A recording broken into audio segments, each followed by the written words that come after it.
Здравствуйте, мои дорогие! Сегодня мы приготовим чай от кашля.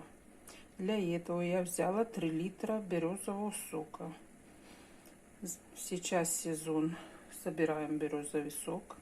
Также 3 лавровых листа, 3 гвоздики, 5 черного перца, пол лимона, смельчила дольками, добавила без косточки лимон, 3 лавровых листа, 3 календулы цветка, 3 цветочка чернобривцев и 3 веточки вот такой сосны. Видите, веточки сосны.